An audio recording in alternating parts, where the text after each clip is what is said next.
The Galactic Confederation had existed for 12,000 years.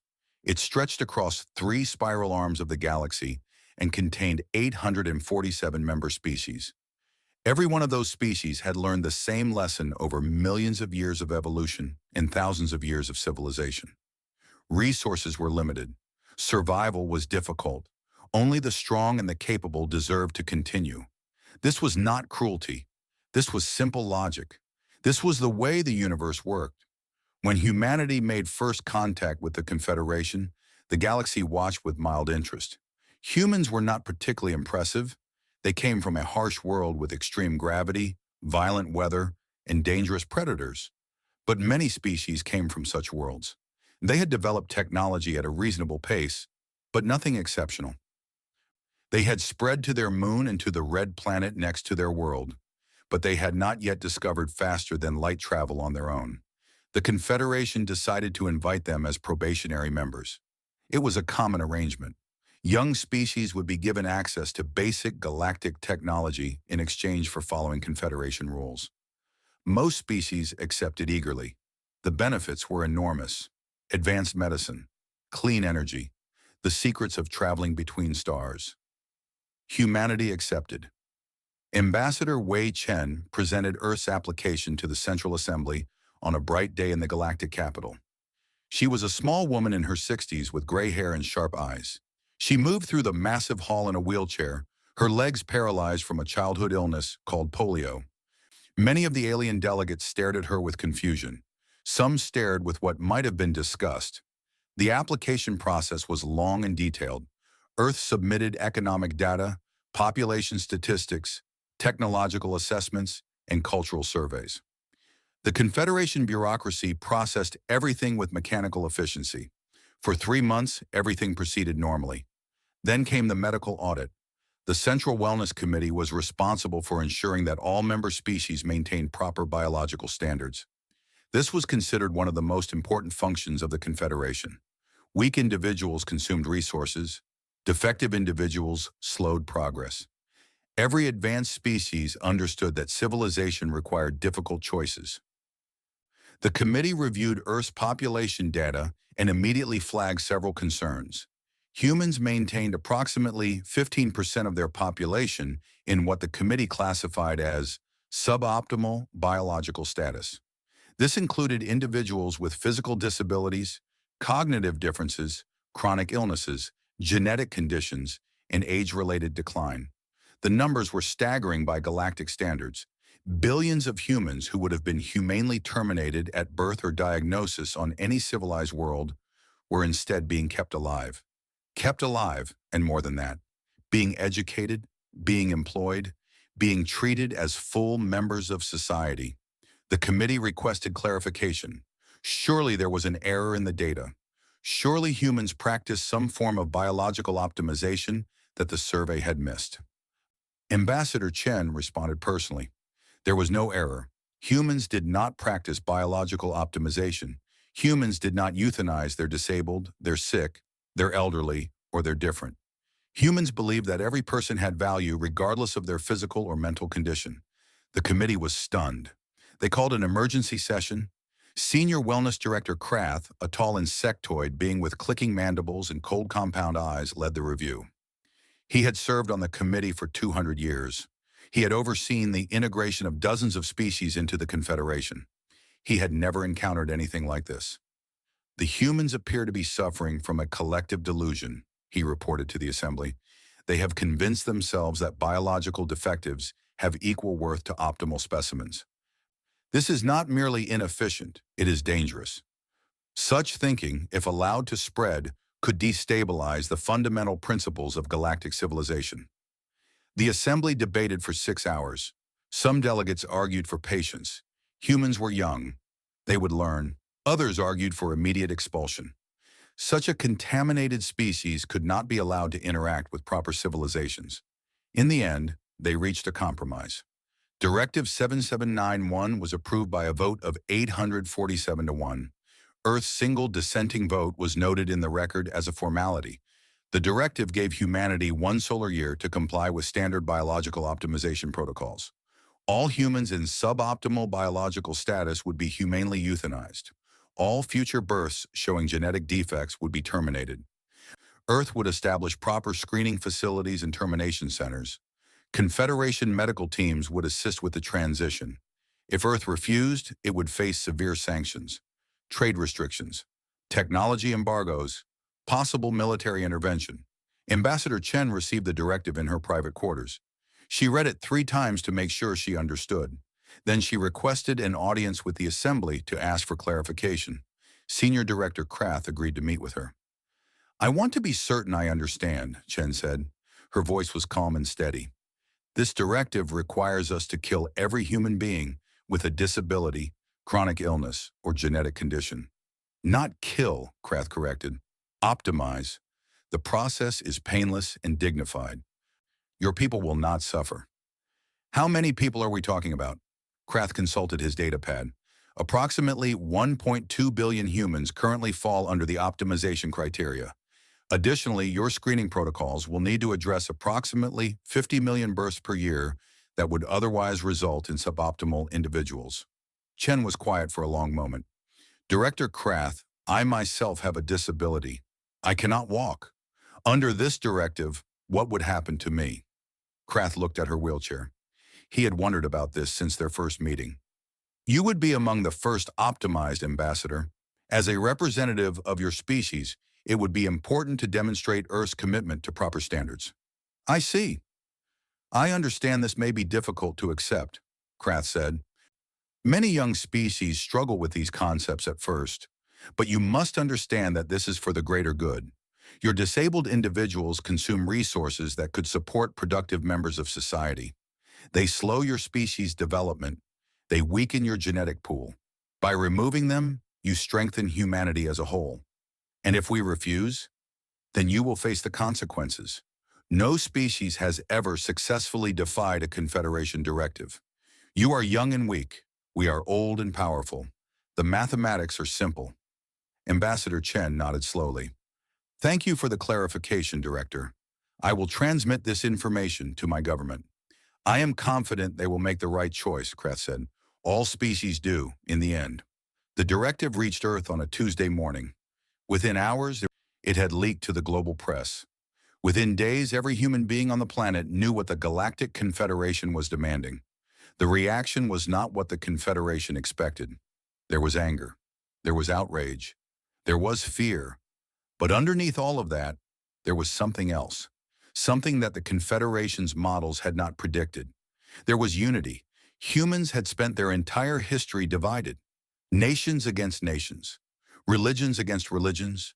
Ideologies against ideologies. They had fought countless wars over land, resources, beliefs, and pride. They had committed terrible crimes against each other. They had built walls and borders and barriers of every kind. But this was different. This was not one group of humans threatening another group of humans. This was an outside force demanding that humanity sacrifice its own people, its own children, its own parents, its own friends and neighbors and loved ones. The debates in the United Nations were fierce. Some argued that compliance was the only option. The Confederation was too powerful to resist. Humanity would be destroyed if it defied them. Better to lose some than to lose everything. But these voices were drowned out by others. A senator from Brazil stood before the assembly with her son beside her. He was 12 years old and had Down syndrome. "You are asking me to kill my child," she said. "You are asking all of us to kill our children. This is not a political question. This is not an economic question. This is a question of what kind of species we want to be." A veteran from Japan spoke from his wheelchair, his legs lost in a war decades ago. "I have served my country all my life. I have sacrificed for my people. And now I am told that I am a burden, that my sacrifice means nothing, that I should die to satisfy aliens who have never met me, never known me, never understood what I have given." A blind programmer from Kenya addressed the assembly through a translator. "I have written code that runs in hospitals across the world. I have saved lives with my work. But because I cannot see, they say I have no value. They are wrong. They are so deeply wrong that I do not have words for it." One by one, people spoke. Leaders and citizens, famous and unknown. They spoke of fathers with Parkinson's disease who had built companies, mothers with multiple sclerosis who had raised families, children with autism who had solved problems that no one else could solve, veterans who had given their bodies for their countries, elderly people who had spent their lives contributing to society. They spoke of love, of duty, of the simple belief that a person's worth could not be measured in productivity or genetic purity. And when the speeches were done, the world voted. It was not a vote on how to comply with Directive 7791. It was a vote on something else entirely. The results came in from every nation on Earth, from great powers and small islands, from ancient civilizations and young democracies, from every corner of a planet that had never before agreed on anything. The vote was not close. 94% of humanity voted to refuse the directive, not to negotiate, not to seek exemptions, not to delay, to refuse completely and absolutely, to tell the Galactic Confederation that humanity would not kill its own people. Not one, not ever. Ambassador Chen received the results in her quarters on the Galactic capital. She read them with tears in her eyes. Then she requested an audience with the full assembly. She had a message to deliver. The Great Assembly Hall of the Galactic Confederation was the largest enclosed space ever built by intelligent beings. It stretched for kilometers in every direction, with seating for representatives of all 847 member species. The ceiling was so high that clouds sometimes formed inside. The walls were covered with the flags and symbols of 1,000 civilizations. On this day, every seat was filled. Word had spread that humanity was preparing to respond to Directive 7791. Most delegates expected a negotiation.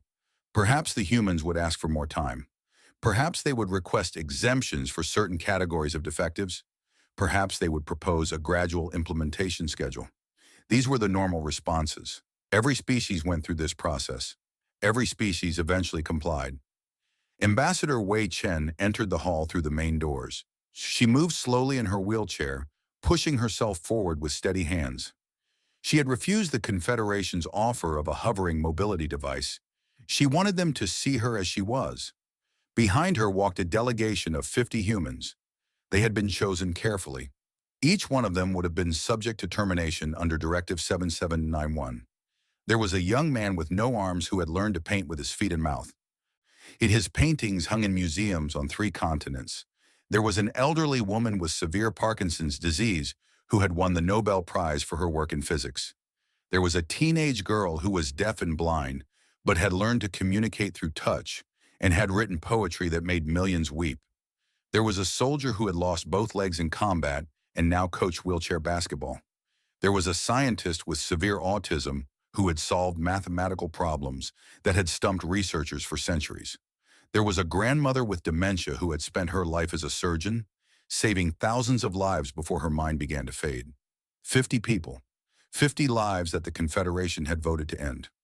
The delegates watched them enter with a mixture of curiosity and discomfort. Some looked away. Others stared openly at what they considered biological failures.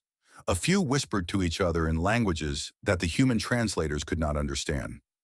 Ambassador Chen reached the speaker's platform at the center of the hall. It took her several minutes to position herself properly. No one offered to help.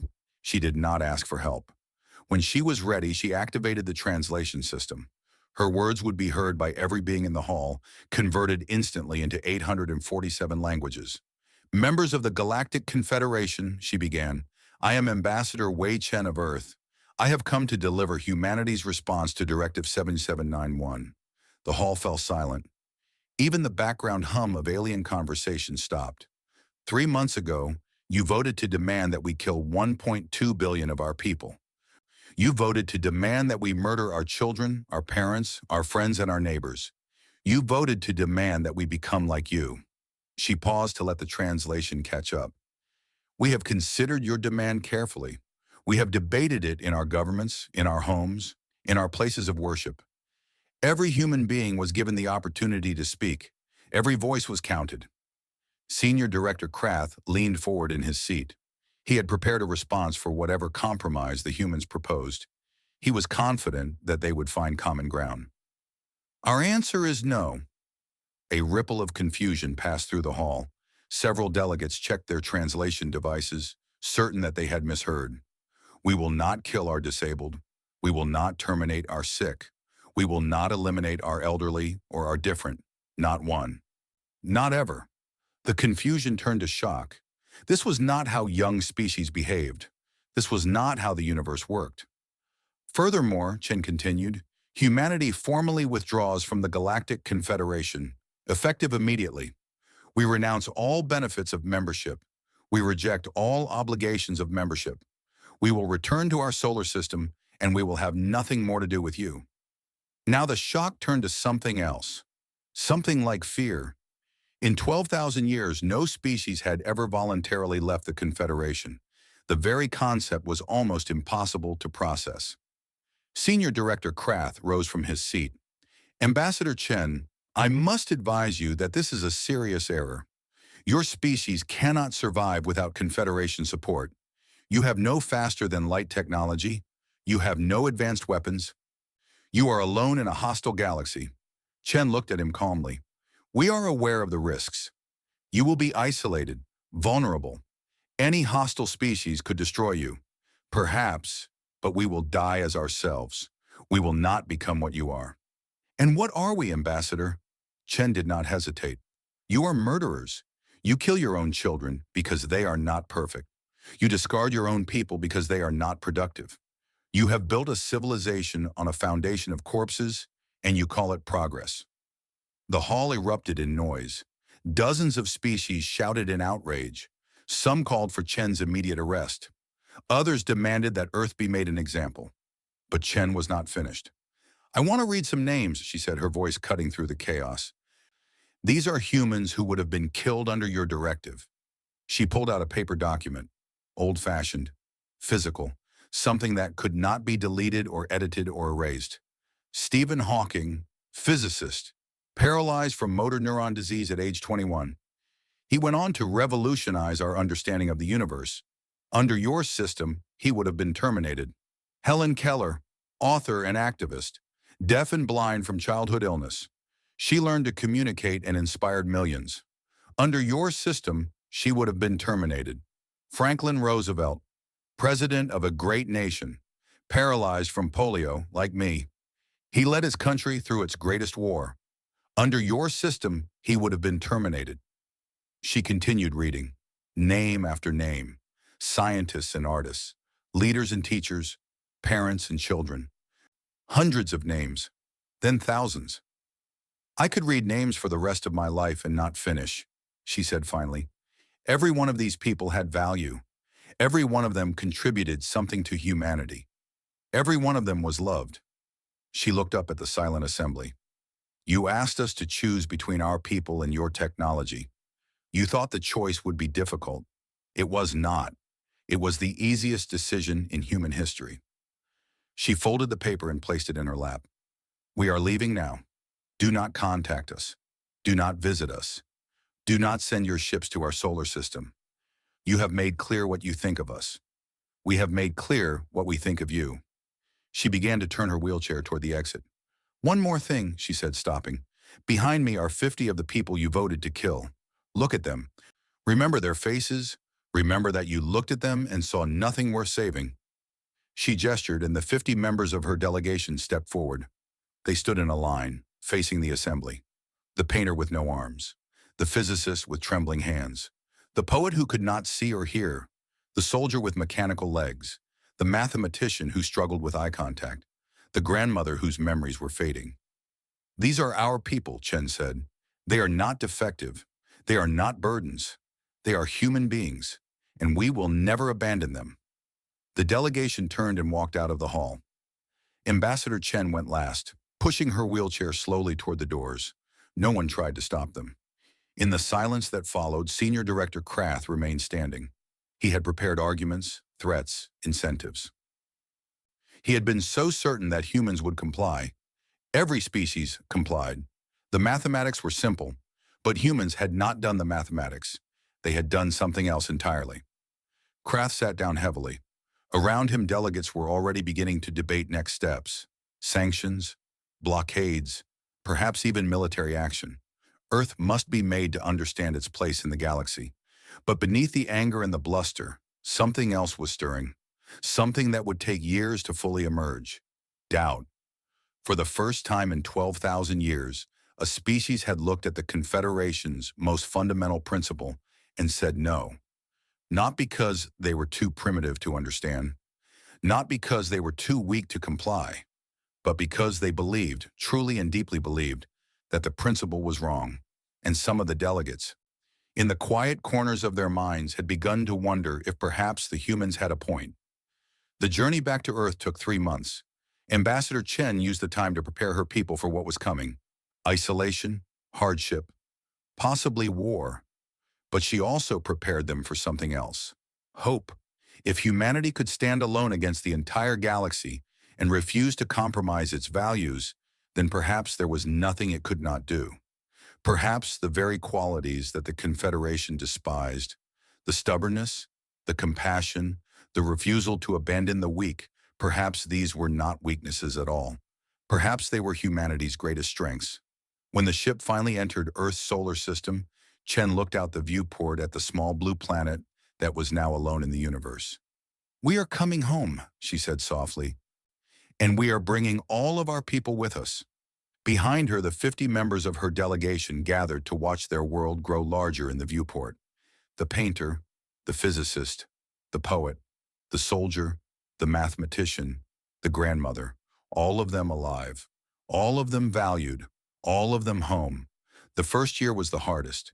When Earth withdrew from the Galactic Confederation, it lost access to technology that had transformed civilization in just a few short years.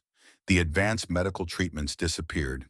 The clean energy systems stopped working without Confederation maintenance codes. The communication networks that had connected humanity to the stars went dark. People died. There was no way around that truth. Patients who had been receiving alien treatments for cancer and heart disease and 100 other conditions found themselves back to Earth-only medicine. Some survived, many did not. The Confederation expected this to break humanity's resolve. Their models predicted that within 18 months, Earth would send a new delegation, begging for readmission. The humans would have learned their lesson. They would comply with Directive 7791. Order would be restored. The Confederation's models were wrong. Instead of surrendering, humanity got angry. Dr. Yuki Tanaka was 34 years old and had been deaf since birth. She worked as a research engineer at a technology company in Japan. Before withdrawal, she had been part of a team studying Confederation propulsion systems, trying to understand how they worked.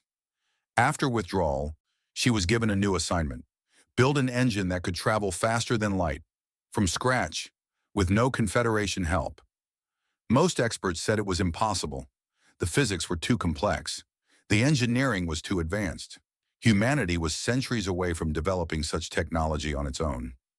Dr. Tanaka did not care what the experts said. She assembled a team of the best minds she could find. Many of them were people who would have been killed under Directive 7791. There was a physicist with severe autism who could visualize mathematical structures that others could only describe with equations.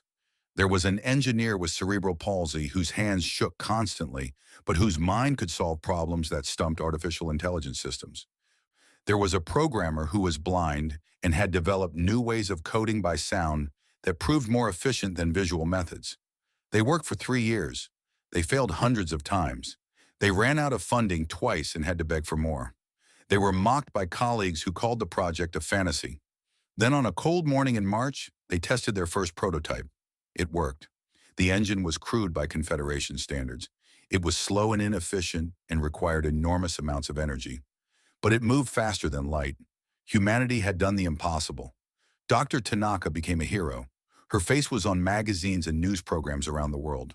But when reporters asked her how she had accomplished what everyone said could not be done, she had a simple answer. "They told us we were defective," she said. Her words translated from sign language. "They told us we had no value. We wanted to prove them wrong." The engine was just the beginning. Across Earth, teams were working on 100 different problems: advanced materials, new weapons, better computers, medical treatments, agricultural systems, everything that humanity had lost when it left the Confederation, and more. And everywhere, at the center of these efforts, were the people that the Confederation had wanted to kill. A research facility in Brazil developed a new type of neural interface that allowed paralyzed patients to control machines with their thoughts. The lead researcher was a woman who had been paralyzed in a car accident at age 19. She had designed the system to help herself walk again. Now it was being used to pilot spacecraft. A laboratory in India created a new communication system based on tactile feedback that proved superior to audio or visual systems in high-stress environments. The inventor was a man who had been deaf and blind since childhood. He had developed the technology to communicate with his family. Now it was being installed in military vehicles across the planet. A university in Germany made breakthroughs in genetic research that would allow doctors to treat hundreds of hereditary conditions. The team was led by a scientist with a genetic condition that would have marked her for termination under Confederation rules. She had decided that if her own condition could not be fixed, she would make sure that future generations had choices that she never had. 5 years passed. The Galactic Confederation had been watching Earth with growing unease. Their observation probes sent back reports that did not match their predictions. Humanity was not collapsing. Humanity was thriving. They sent a closer probe to investigate. The probe entered Earth's solar system expecting to find a struggling civilization, barely holding on after years of isolation. Instead, it found a fleet. Humanity had built 17 faster-than-light capable warships. They were stationed throughout the solar system, watching for exactly this kind of intrusion. The probe was detected immediately. It was tracked, analyzed, and allowed to continue only because Earth's new military command wanted the Confederation to see what they had accomplished. The probe also found something else. There were new settlements on Mars, mining operations in the asteroid belt, research stations on the moons of Jupiter and Saturn. In 5 years, humanity had expanded from one planet to an entire solar system. But the most surprising discovery was on Earth itself. The probe detected thousands of non-human life signs on the planet's surface.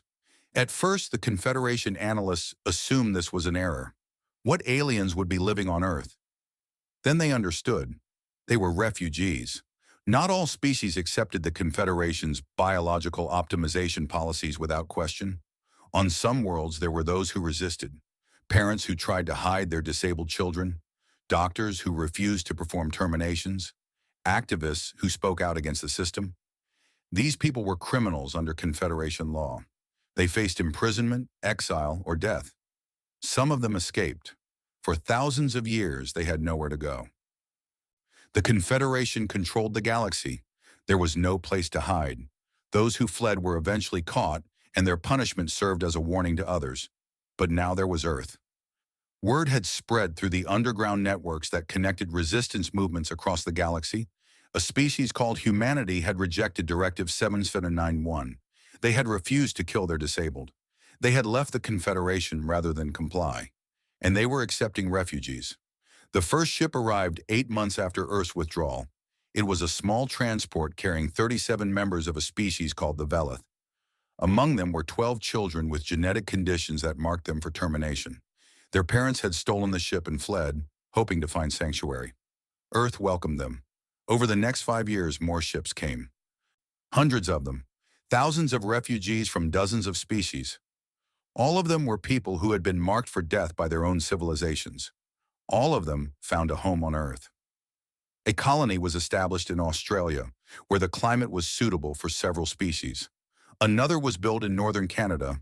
A third was constructed underground in the mountains of Switzerland.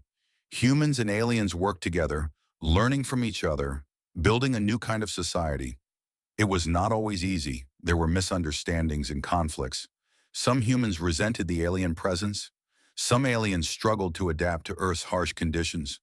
But slowly, carefully, they learned to live together. The children were the key. Human children and alien children grew up together. They went to the same schools.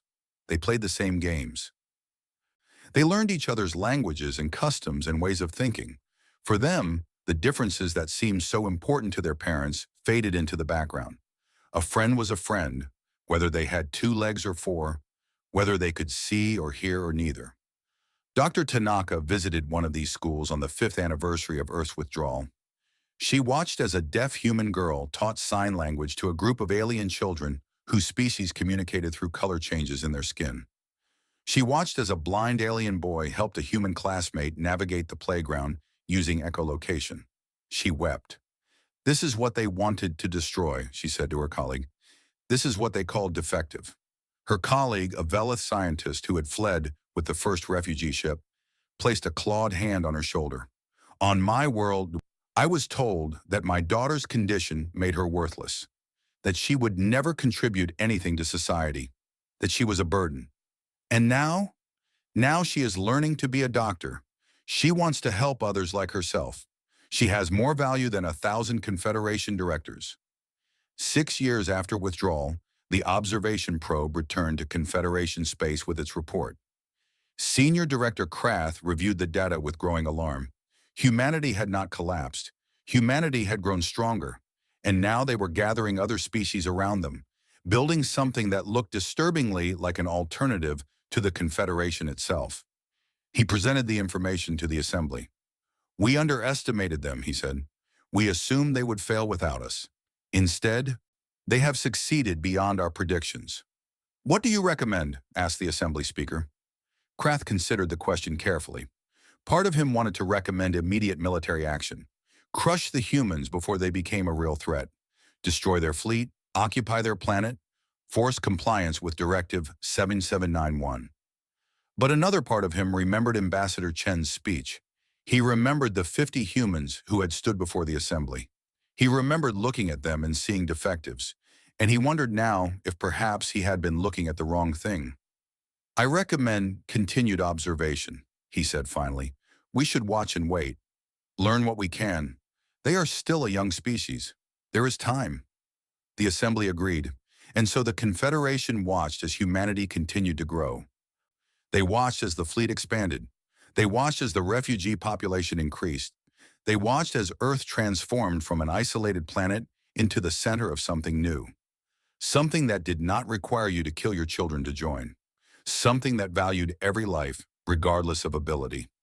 Something that the Confederation had never imagined possible. And in the quiet spaces between stars, other species began to whisper. Maybe the humans were right. Maybe there was another way. The Vex Collective came from beyond the galactic rim. No one knew where they originated or what they wanted. They simply appeared one day at the edge of Confederation space and began to destroy everything in their path. The first colony they attacked was a mining world called Theris 4. It had a population of 3 million beings from 7 different species. The Vex arrived with a fleet of black ships that absorbed sensor scans and ignored communications. They descended on the planet without warning, without demands, without explanation. When they left, there was nothing alive on Theris 4. The Confederation responded as it always had. It assembled a fleet from a dozen member species, each one contributing its most optimized soldiers and most advanced weapons.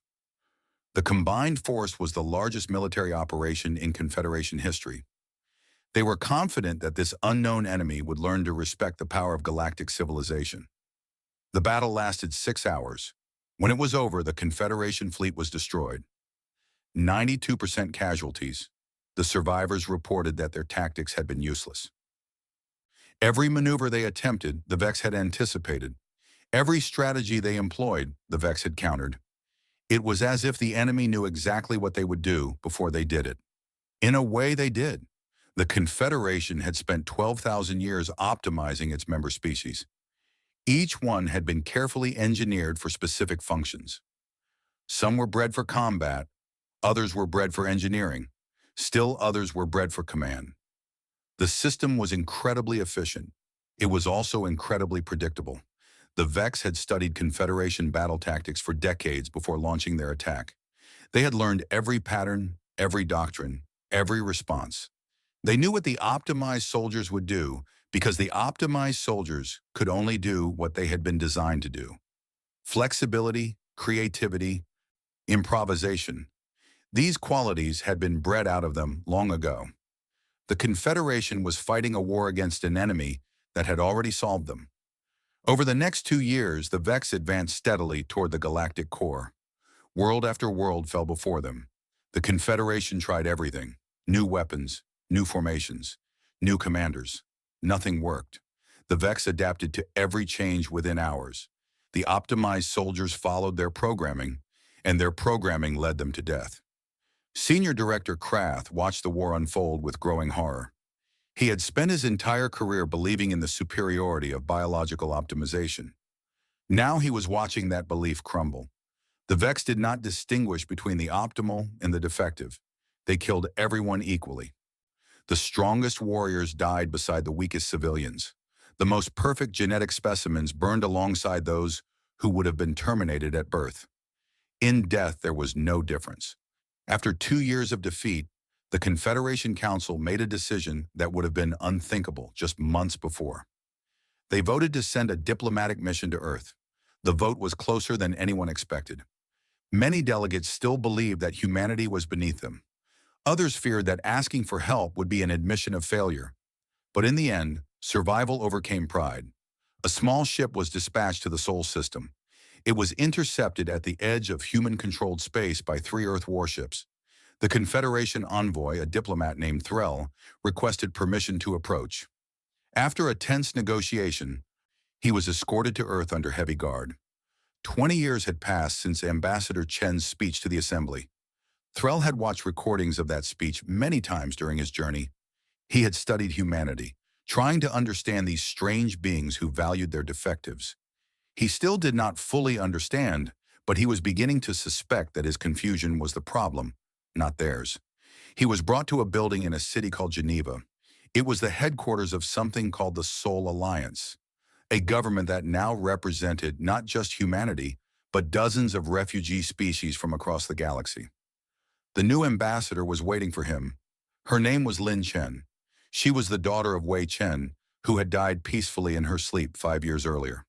Like her mother, Lin used a wheelchair. Unlike her mother, she had never known a galaxy that accepted her. She had grown up under isolation, under threat, under the constant reminder that the Confederation had voted to kill her at birth. She was also deaf.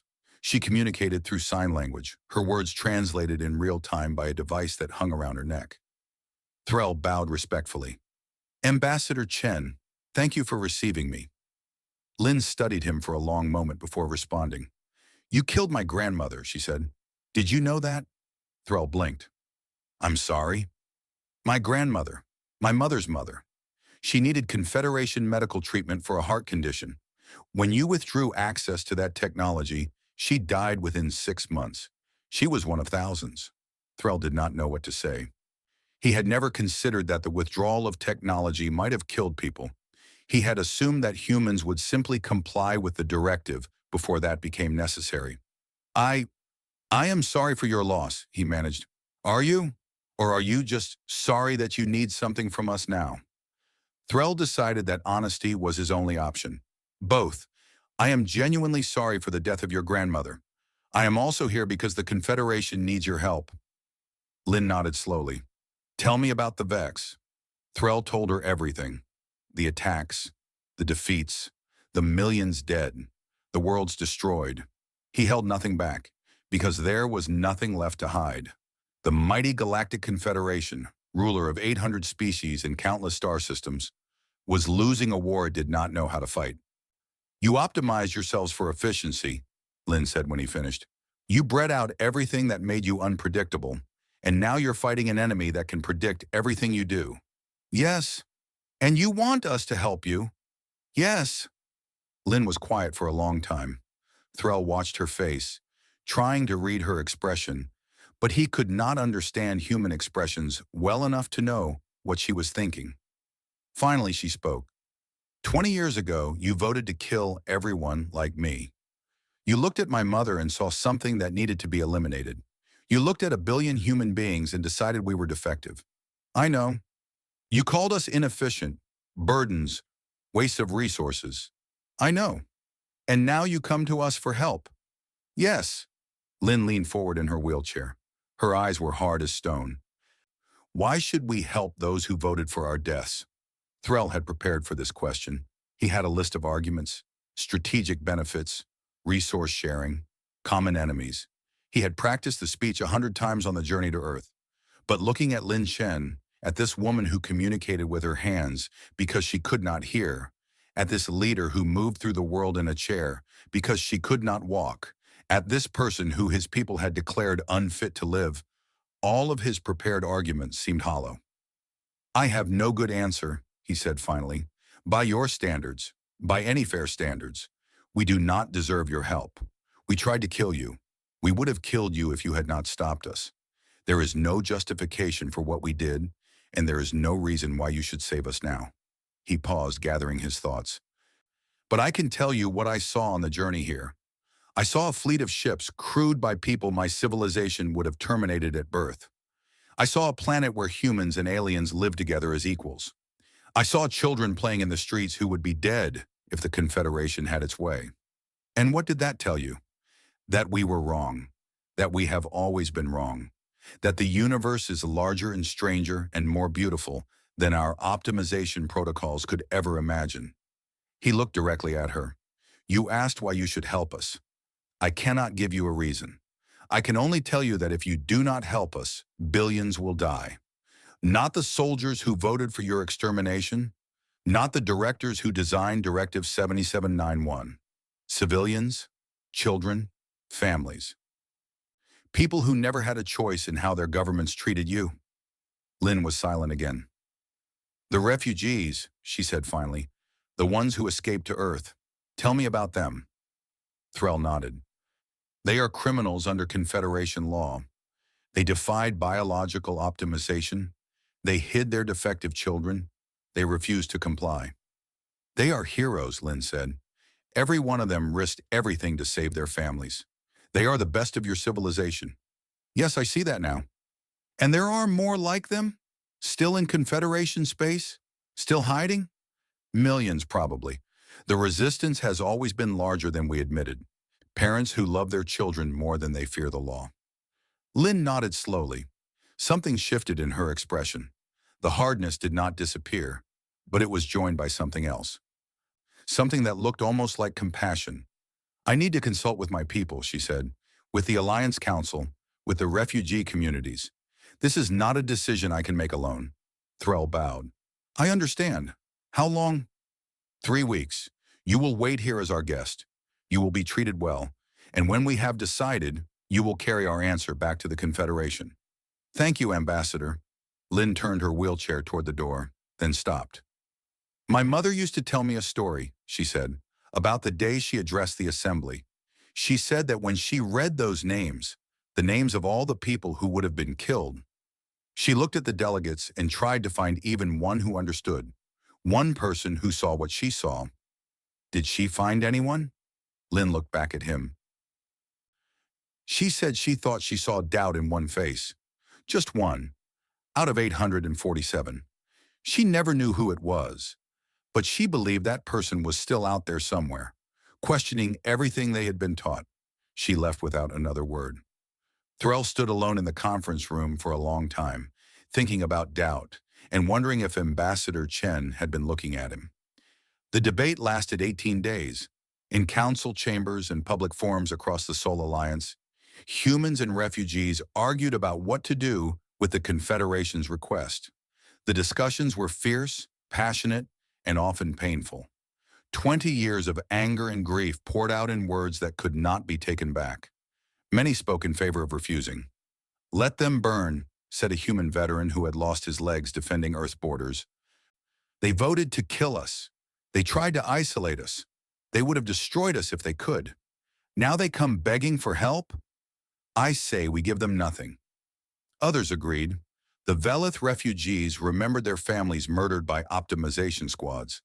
The Kethran survivors remembered their children taken away and never returned. The Threll exiles remembered being hunted across the stars for the crime of loving their disabled siblings. The Confederation had caused immeasurable suffering. Why should the Alliance sacrifice its people to save their oppressors? But other voices spoke too. A Velith doctor stood before the council with her daughter beside her. The daughter had been born with a condition that affected her motor control. She would have been terminated on their home world. Instead, she had grown up on Earth, attended human schools, and was now training to be a surgeon. "I hate the Confederation," the mother said. I hate them for what they did to my people. I hate them for what they tried to do to my daughter. But my hatred is not worth the lives of innocent children. She described the refugee networks still operating in Confederation space, parents hiding their disabled children, doctors falsifying medical records, underground railroads smuggling the condemned to safety, millions of people risking everything to resist the optimization protocols. If the Confederation falls, she said, those people fall with it. The resistance fighters, the hidden children, the families who never gave up hope. The Vex will not distinguish between the oppressors and the oppressed. They will kill everyone equally. The debate continued. Dr. Yuki Tanaka, now in her 60s and still leading Earth's technology development programs, offered her perspective. I spent my entire career proving that the Confederation was wrong about us. I built engines they said we could not build. I solved problems they said we could not solve. I did it because I wanted to show that our lives had value. She paused. But proving that we have value is not the same as proving that they have no value. If we let billions die because we are angry at their leaders, then we become what they accused us of being. We become a species that decides who deserves to live and who deserves to die.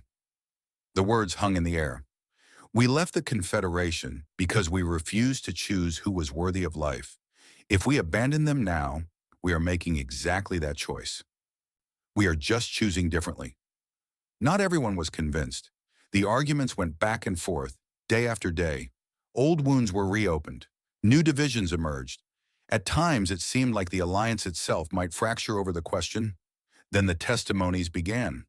Ambassador Lin Chen had invited refugees to speak about the families they had left behind.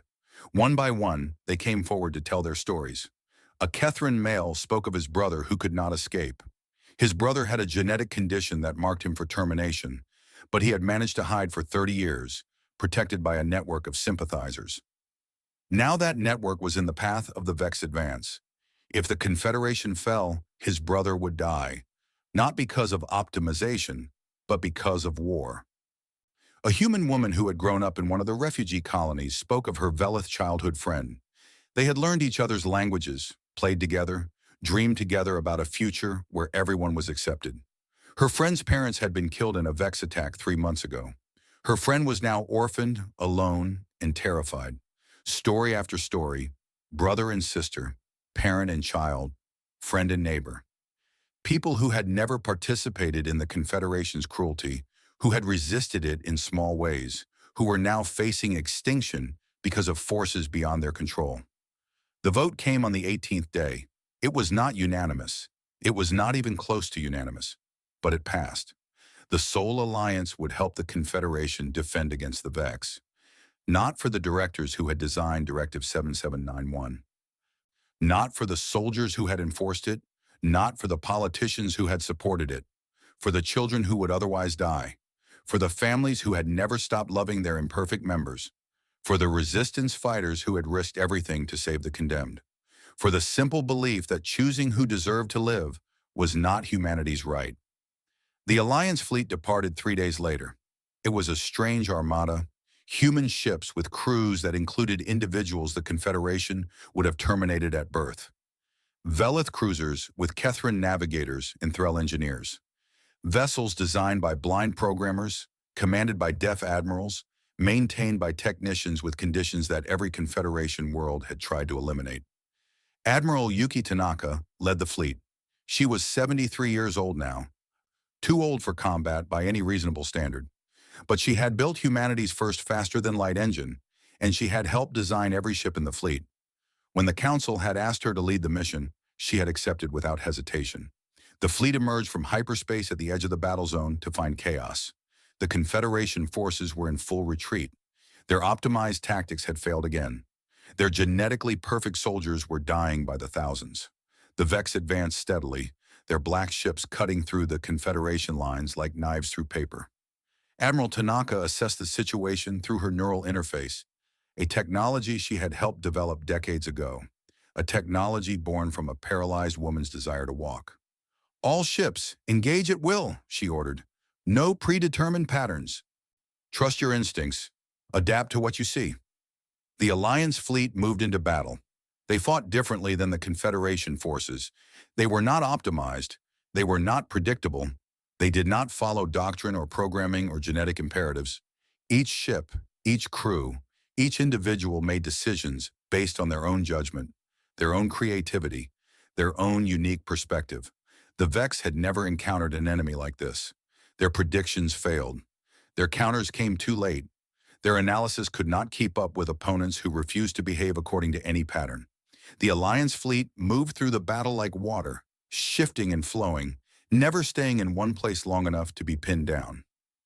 Admiral Tanaka watched from her command ship as a destroyer crewed primarily by individuals with neurodevelopmental differences outmaneuvered a Vex battlecruiser. Their captain thought in ways that no genetic optimization could produce. He saw patterns that did not exist until he created them. He made choices that no algorithm could predict. The Vex battlecruiser exploded. The battle turned. The Alliance fleet held the line while the Confederation survivors regrouped. Together, they pushed the Vex back. Then they pushed further. For the first time since the war began, the enemy was retreating. The war lasted another 3 years. It was brutal and costly. Many died, Alliance and Confederation alike. But slowly, steadily, the Vex were driven back to the galactic rim and beyond. When the final battle was won, when the last Vex ship disappeared into the void beyond known space, the surviving leaders gathered to discuss the future. The Galactic Confederation was shattered. More than half of its member species had been decimated. Its infrastructure was in ruins. Its ideology was discredited. The optimization protocols that had defined galactic civilization for 12,000 years had proven not just cruel, but fatally flawed. Ambassador Lin Chen addressed the assembly. She stood now rather than sitting. A new treatment developed by Alliance doctors had restored some function to her legs. But she kept her mother's wheelchair beside her, a reminder of where she had come from. The Confederation failed because it believed that strength came from eliminating difference, she said. You bred out everything that made you adaptable. You killed everyone who might have thought differently. And when you faced an enemy who could predict your every move, you had nothing left. She looked around the hall at the survivors. We offer you a different path. Not membership in an organization that demands perfection, but partnership in an alliance that values diversity. Every life has worth. Every difference has potential. Every being deserves the chance to contribute in their own way. She paused. This is our only condition. Accept it, and we will help you rebuild. Reject it, and you will face the future alone. The vote took less than an hour. Not every species accepted. Some still believed in optimization. Some could not admit that they had been wrong. But most voted to join. The galaxy began to heal. It was not quick. It was not easy. 12,000 years of cruelty could not be undone in a generation. But slowly, the disabled who had been hidden began to emerge from their hiding places. The resistance networks became open communities. The children who had been condemned found families and schools and futures. Earth became the center of the new alliance, not because humanity demanded it, but because the galaxy had seen what humanity was willing to sacrifice for its principles. They had refused to kill their own people. They had welcomed the galaxy's outcasts.